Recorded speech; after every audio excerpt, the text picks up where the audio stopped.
Everywhere I go, everywhere I travel, I see people. The whole planet is full of them. Some walk alone, some with a companion, and others go about in groups. Human beings is the name they go by, and they sure love to live huddled together in big, sprawling cities. They all seem very busy doing this and that, and getting on with their lives. Yep, the people of the world tend to look very productive and in charge. If I went and talked to any of them, if I went and interviewed people and asked each of them whether they think they're in charge of their own destinies, I wonder what kind of answers I'd get. Most of them would confidently say, sure, I'm in charge of my own life path.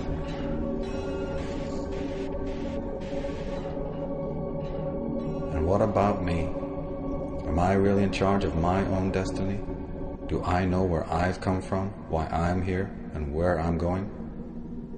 After all, some people would say that just by using this credit card, I'm a virtual serf to powerful men who profit from my existence. Some have said we're all veritable slaves in an invisible penitentiary. If that's the case, then none of us are in charge of our lives. We only think we are, and that's kind of frightening. Maybe that invisible prison does exist. Maybe I can't see it because I've been trained not to be able to see it. Can that situation never change? After all, I sure don't like to think of myself as being on someone else's chain. I think it's time to investigate these matters. When in doubt, find out. That's the key. There are those who've looked into these matters long before my time. What did they have to say? That's what I'd like to know.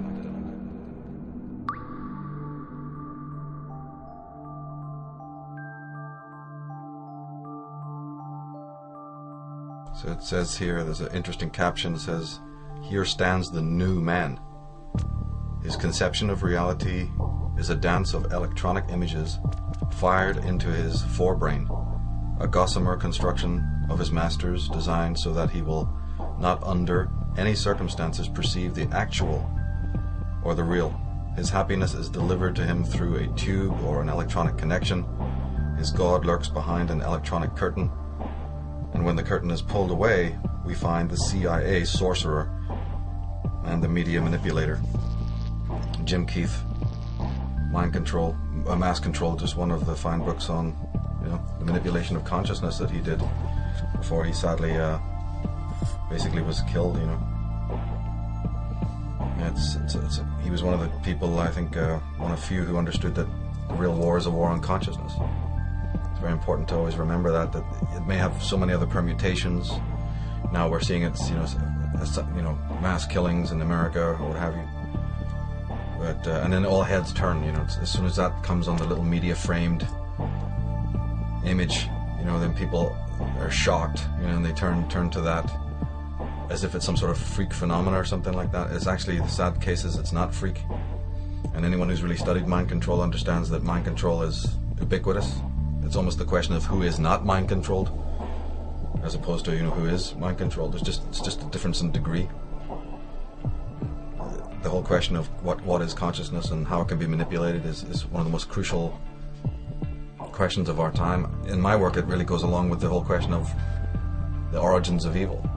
I mean, it's origins of evil / war on consciousness, and the whole manipulation of man's thinking, his behavior, his biology.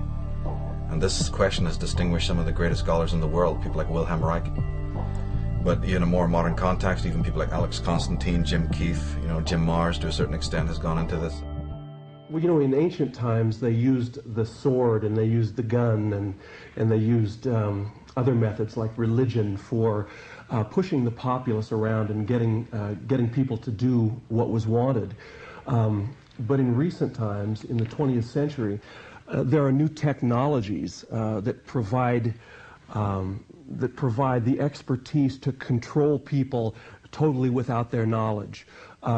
Means of electronic entrainment, brain control implants, methods of advertising that manipulate us against our will. And this isn't science fiction. This is something that's very documented. The Manchurian Candidate, of course, was about the creation of a mind-controlled assassin who, as I recollect, it's been years since I've seen the film, was going to be activated to kill the president. Now, this is wild science fiction, crazy impossibility, it just complete nuttiness. But then one takes into consideration the realization that Sirhan, for instance, after he killed Robert F. Kennedy, was examined by several experts, several hypnotherapists, and they came to the conclusion that Sirhan was under hypnotic control when he killed Kennedy. They don't make a big deal out of that on 60 Minutes, but that just happens to be the fact. There's been others who've theorized, Fritz Springmeier has done some fantastic work on the manipulation of the human brain through technotronic means. What am I saying? It's weaponry, psychic weaponry, radiotronic weaponry that's being used, ELF waves, all sorts of different technologies that are patented. People can go and find out about it, research it, discover it. If you're coming from the world of Ted Gunderson and John DeCamp, we even find out that families who are connected to secret agencies, or maybe who've been communist spies, or who've been part of the Nazi network, who have found homes in America, people who are connected to Operation Paperclip and to the NSA, there's histories of them selling their own children into, mind control experiments. Amazingly, people in the military. This is a documented, known fact. Just unbelievable to think of it, But the most important thing is always to remember that there is this kind of war going on, even though, you may not realize it. And also to realize that there's also the cover-up campaign against mind control. The people who are perpetrating this, who are putting these sleepers out there, who are planning assassinations, who are behind, Sirhan, all the way up through Son of Sam and Mark Hinckley, David Chapman. The list is endless, when you start thinking about it. Jim Jones, this has all been exposed as sort of mind control based cults. But the fact is they don't want the average person realizing this. They don't want, so there's the mind control concept or experimentation, and then there's the smokescreen as well. So you're dealing with two different things here. You're dealing with the fact itself, which is a very interesting study, but then you have all the rebuttal and the general ubiquitous consensus that, oh, no, there's no such thing at all. It's the lone gunman. It's the lone nut, or disgruntled teens, when it comes to Columbine and some of these others, just teens gone out of control. Okay, teens going out of control is one thing. Teens with automatic weapons that you can only find from, government agencies and military camps is another. And you track back and you find out the history of these people being connected to some of these orgs and institutions and military establishments. David Berkowitz has revealed a great deal from prison about that, and the elaborate Luciferian satanic networks that work with mind control on all its levels, and tying into the military establishment. This has been thoroughly documented.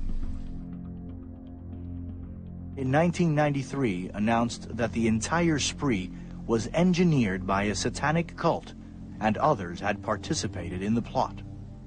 Of course, everyone had played a role as far as the chanting and the praying. Everyone had a role in that, and understanding that, this was going to be another sacrifice to our gods, bunch of scumbags that they were, our gods, Lucifer and his crew, and we said, yeah, this is going to be another one for you, And I said,